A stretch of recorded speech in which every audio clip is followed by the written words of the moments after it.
Sex and the City, whether you watch it for Carrie's fashion, or Samantha, or the witty puns that are also given by Carrie, or even to find out who's sleeping with who, you can't deny the impact that Sex and the City had on society in the late 90s and early 2000s. Today I'm going to be dissecting Season 1 of Sex and the City. Welcome to my channel. My name is Kierra. I am primarily a musician, but I am using this channel to basically use it as an excuse to talk about all of my favorite shows. I am a huge TV and movie fanatic. I love talking about movies and TV shows, and this is one of the shows that I have had on repeat for a very, very long time. So without further ado, let's begin. Kierra loves TV.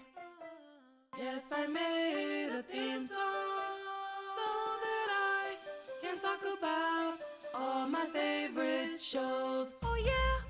And this is just your disclaimer that this is not me talking about any of the actors themselves, but more so their characters.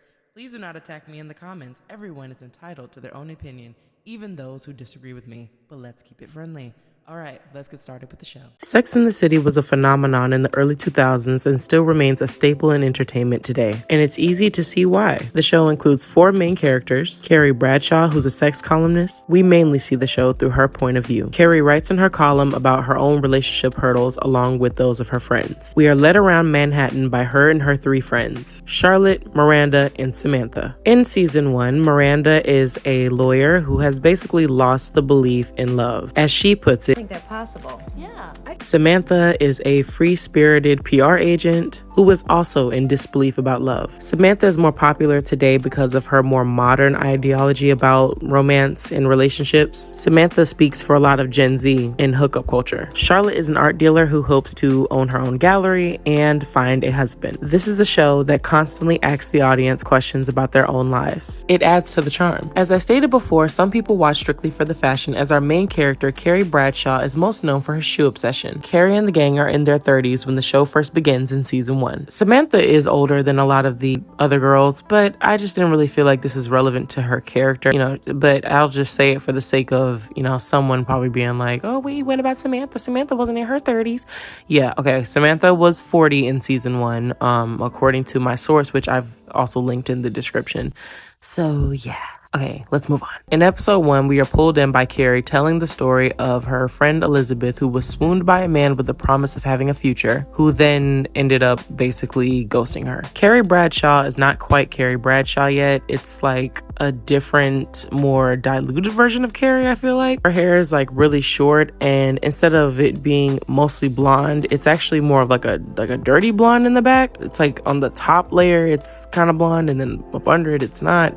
Yeah, it's different. And she talks into the camera, breaking the fourth wall a lot. This actually wasn't uncommon. They did this a lot in the 90s. We are constantly interrupted by interviews that Carrie is doing with people on the street, As she explains that this is why she makes her columns. It's an attempt to basically warn women coming to New York about New York men. In the early parts of season 1, it seems as though Carrie has a lot more friends than she does later in later seasons. I also want to add that I want to make this as spoiler-free as possible, so I'm going to save all the spoiler stuff, like my comments that might contain spoilers, until the end. And don't worry, you'll be able to skip it because, as usual, I always include the chapters. A lot of things are different about the first episode. Carrie's apartment is very different. The camera angles are very different, but this is not really unexpected, especially like in a pilot episode or in the early seasons of a show. It's normal for stuff to be really different because they're kind of trying to find their balance. There's a 90s freeze frame. This whole show is just very late 90s, early 2000s. I mean, like every time I watch it, I just get those same kind of vibes each time. Charlotte's voice is a lot slower and more relaxed. She talks a lot different than she does with the rest of the show. Even the way that they dress Miranda is different than they dress her in the rest of the show. There's a lot of questions about Miranda's sexuality. It's almost like the writers kind of saw that people might anticipate her as a lesbian character, and so they tried to address it right away. I'm actually not sure what the intention of that was. In episode 2, Carrie is staying with basically a couple that she doesn't really like and admits to not really liking, but liking their house, and basically humoring them with tales of like her relationship life and being single and whatever as a way to be in their house. Yeah. Then she sees her friend, quote unquote, husband's area of privacy, then talks about it to her as though it was casual conversation. I don't understand why she had to talk about it. Like, I don't know if it was just a nervous habit or what, but like that was not something that I would have personally brought up. If anything, after that, I probably would have left. In episode 3, there's a man who basically wants to paint Charlotte's area of privacy, which was so weird for so many reasons. And she ends up letting him. See, let me tell you something about Charlotte. Charlotte bugs me so bad because she always tries to act like she's higher than thou and then does stuff like that. Like, for example, in episode 6, she literally sleeps with this rabbi guy that she just met. But then she'll sit up here and say stuff like, and on shoes. Well, I have no intention of using that. I'm saving sex for someone I love. Fantastic. Is there a man in the picture? She acts like what Samantha is doing is so wrong and terrible and blah, blah, blah. And then it's like, you literally do the same stuff. Not maybe to the same rate that Samantha does it, but you do about the same stuff. You do not always sleep with a man because you are so in love with him. You sleep with him because you feel like you need to or you feel like you want to. I can't stand it. It's like all these undertones of like slut shaming, and I literally can't stand it. In episode 8, Charlotte literally agrees to doing a you know what with that guy. If you've seen the show, you already know. Like, but how dare you shame Samantha? Like, it's not right. Charlotte literally annoys me every single episode. Every single episode. It's almost not one episode. Like, I can only think of maybe 2 episodes throughout the entire show where I was not completely annoyed by her every time she opened her mouth. And again, that is me talking about the character, not the actual actress. Just want to remind everybody. One of the first times that Samantha makes me laugh is in episode 2, where she's talking to Charlotte and she says, in some cultures, heavy women with mustaches are considered beautiful.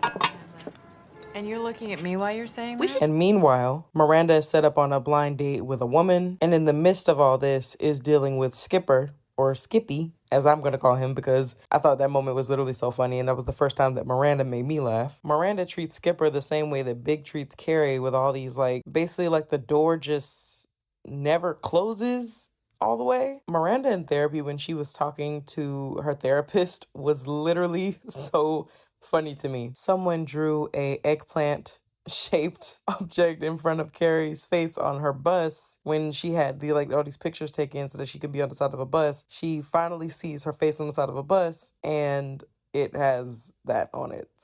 And now let's get into Carrie and Big. Big and Carrie and the up and down roller coaster that they were this whole season was like, it took so much strength to just sit there and watch because they kept doing the same thing over and over again. Big literally makes it so clear that he is not trying to be with Carrie long term with everything that he does. In episode 6, Carrie says, Then maybe this is for real? And Big being Big says, Could be. Episode 7, another episode where he is not clear about his feelings once again. She finds out that Big has been married and acts like the whole world is falling apart when he literally told her in episode 1 that he had been in love before. I mean, your mind didn't even go to the possibility that a man in his 40s has probably been married at least once, especially if he says that he's been in love before. I'm not saying that means that's automatically what's going to happen if you meet a man in his 40s and he says he's been in love before. I'm just saying that, like, your mind didn't even go to the possibility that might have been a thing. But of course, instead of Carrie handling this like a normal person, she decides to meet the ex at her job and try to convince her that a children's book about a main character who smokes cigarettes,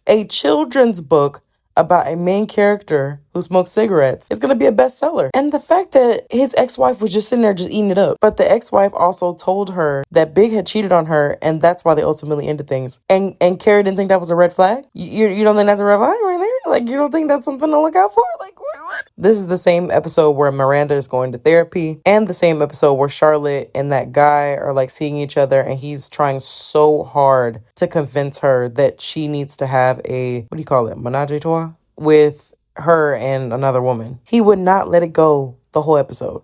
And then we're back to Big and Carrie, and literally all that Big has to say is, Do you know anyone who's right for me?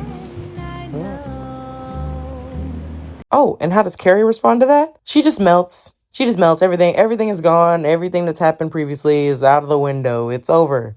Episode 9, Big does it again, talking in riddles. Big can be so annoying with all this like up and down stuff, but I gotta tell you, the man is funny. Then we're finally brought to one of my favorite few episodes in the season, episodes 10 through 12. This is when Sex and the City finally seems to have found their groove. It feels more familiar to like the other seasons. Things aren't as awkward, the pace is a lot better. It feels way more Sex and the City than it has felt this entire season. A clip from episode 8 actually went viral on TikTok not too long ago, but again, episode 10 is where things really felt like they had gelled. Samantha and Miranda owned this episode. This is where I finally was like, okay, I can watch the rest of this show. In this episode, an old friend of the core four, Lainey, is having a baby shower. Lainey is supposed to be like Samantha, I don't know if I want to say 2.0, but it's like a different Samantha. I could not understand why they were friends with Lainey though. Really couldn't understand it. I don't even understand why half of these people are friends with Carrie. I don't understand why Carrie is friends with a lot of these people that she doesn't seem to like. I don't get it. At one point in this episode, one of the women at the baby shower says, But at some point, you have to get serious and I just want to say that it is so annoying to see women who feel like their only purpose is to have children try to take down women who do not feel like their only mission in life is to have a child. Or they just talk down to women who don't have children, period. Miranda had a lot of funny moments in this episode. 30 years from now, what do you think the chances are that some woman's going to be able to make Andy happy? If you're not back in 5 minutes, I'm coming after you. I was once 10 days late. Really? Were you having sex? No. When I was little, I took a rubber band and put it around my dog Pepper's snout. Then we move on to episode 11, Carrie farts in the bed with Big. Carrie farting was actually hilarious, and it's probably one of the most relatable things that she's ever done. Charlotte reminds everyone once again, I only want to sleep with someone I love, but then literally sleeps with someone that she doesn't. Carrie admits to spending $395 on shoes and says this. I was ready to go. He didn't have a prayer. And incoming is the colonization and the black sand. Yay! Oh my God, Carrie. Oh my God, you're so great. In the final episode, Carrie runs into Big as he is basically leaving church with his mother. Big tells her that he does not feel comfortable with her meeting his mother yet. Instead of her listening to that, she shows up at church anyway. All to drop a Bible in the middle of church, cause a scene, cause Big's mom to turn around and look at her, including Big, who also sees her there. And then she meets his mother, and she has no idea who she is. Big is once again being unclear about his feelings. Samantha and James. Samantha finds a man that she actually likes for once, all to find out that he's a little lacking in the area of privacy department. I was crying when I first saw this, which I'm pretty sure is exactly what Samantha said when she first slept with James. Can I also just say, I love Stanford. I think he is literally just so adorable, and he's one of the few reoccurring characters that I actually enjoy whenever he comes back. In the midst of all this, Miranda and Skipper are still playing their little seesaw game. Also, at the beginning of this episode, Charlotte gets on my nerves because she says, Can you imagine? Getting on the good side of his mother is like closing the deal. because girl, hush, just hush.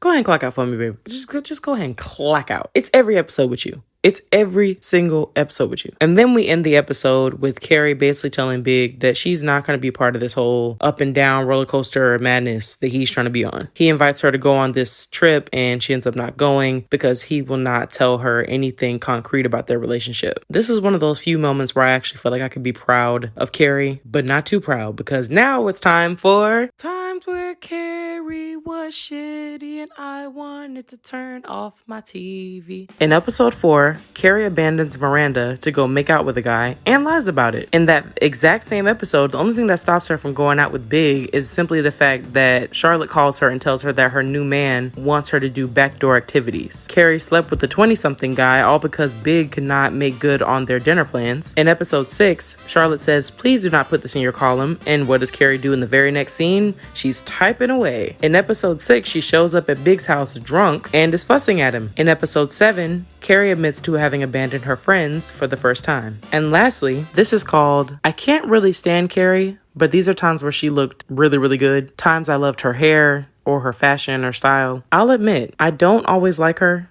but knowing that like she's gonna waltz across the screen and she might have a really nice outfit on, her hair might look really good, it does help. I'm not gonna lie, it does help. In episode 7, she wears this really nice gray dress and I just feel like it just fits her so nicely and it just looks really good. I honestly would wear that myself. In episode 8, where she met up with Big's ex-wife and she had straightened her hair or like just did that little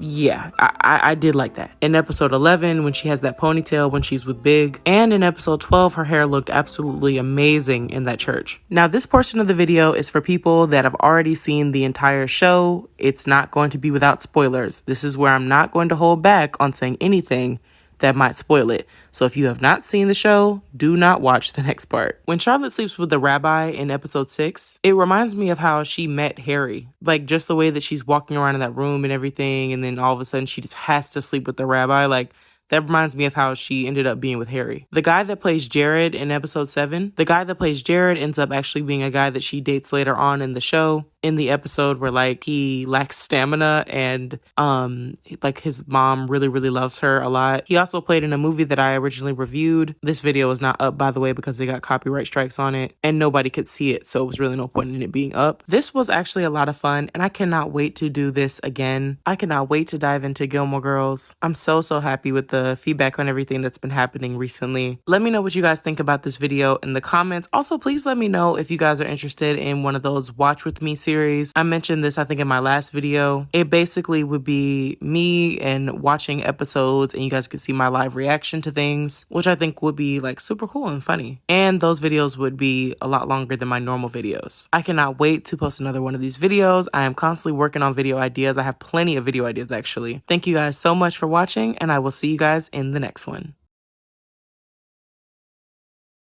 I mean, actually, no, that's not true. I don't want to. Or maybe I do. I don't know what I want, but I'm afraid if I don't, then you'll dump me. And if I do, then I'll be the up-the-butt girl. And I don't want to be the up-the-butt girl because, I mean, men don't marry the up-the-butt girl. Who ever heard of Mrs. Up-the-Butt? Oh, look at you. You're huge. I know, isn't it great? I can eat anything I want. Jealous? Reality check. A guy can just as easily dump you if you fuck him on the first date as he can if you wait until the 10th. When have you ever been on a 10th day? No, I don't blame myself. I blame the dress. The dress.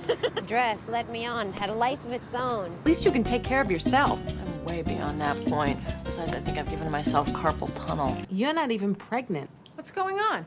She stole my baby name. You Bears. It's like a gherkin.